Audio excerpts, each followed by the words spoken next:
standing here in Kyiv, Ukraine, with Mr. Kiesewetter. He's member of the German Parliament, the Bundestag. Mr. Kiesewetter, thank you so much for this interview with Deutsche Welle. Thank you. Well, the main question, and everyone is talking about it here in Kyiv, are the long-range missiles. The Ukraine government is asking for that. Great Britain has already delivered. The United States will probably do soon. Is Germany next? Should Germany be next? Well, first of all, we have to change the purpose, the end of this war. Normally we say Russia must not win and Ukraine should not lose, but we need to change. First of all, the end of the war must be that Russia accepts the right of existence of all of its member states in their legal borders. And second, that Ukraine regains its borders from '91 and has a perspective in NATO and European Union as soon as conditions are met.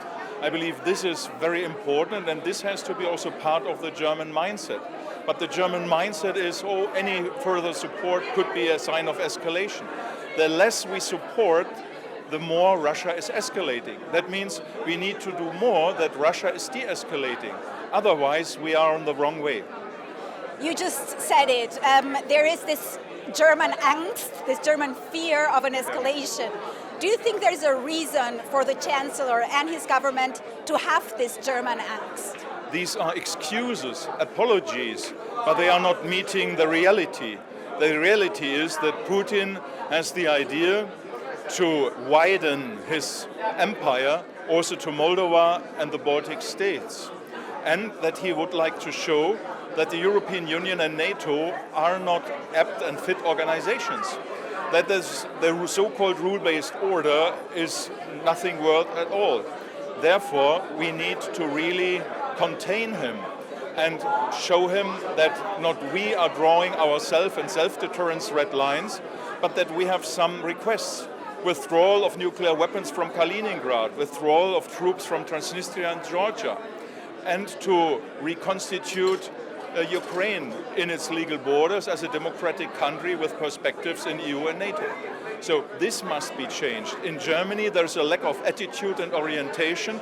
There is fear in the government and also in my party to tell the people the truth. Also in Brandenburg, in Saxonia, in Thuringia, we are shying away from confronting the people with the alternative.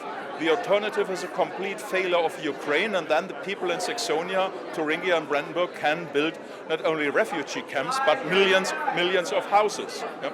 But this is precisely one of the reasons because the AfD, the far-right party in Germany, is gaining more voters, because a lot of people just don't see the war in Ukraine as their own war.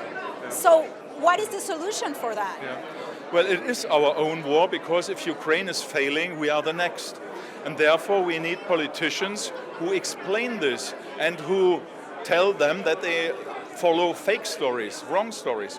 You cannot reach these people. I was in the election campaign several times in these countries, and people only believe false and fake news, which means that we have to open the discussion, and that we have to accept what they are saying, but we have also to give counter-arguments. We have to seek for a debate and not to shy away.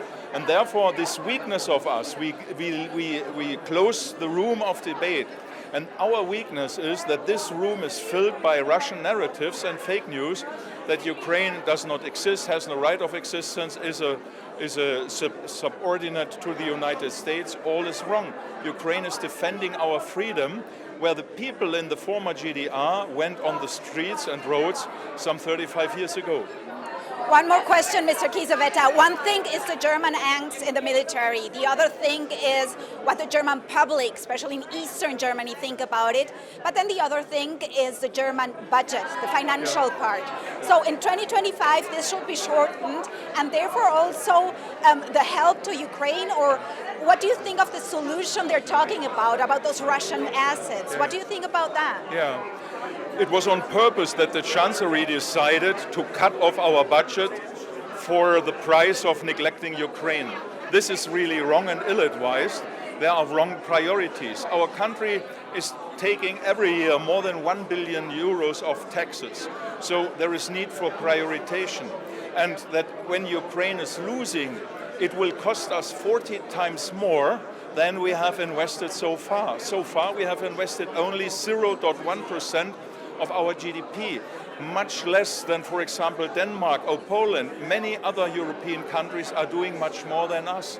But if Ukraine is failing, we have to invest about 4 to 5% of our GDP to cope with the challenges of a failing Ukraine and an invading Russia. Mr. Kiesewetter, thank you so much for this interview. Thank Thanks. you. Thank you. Thank you.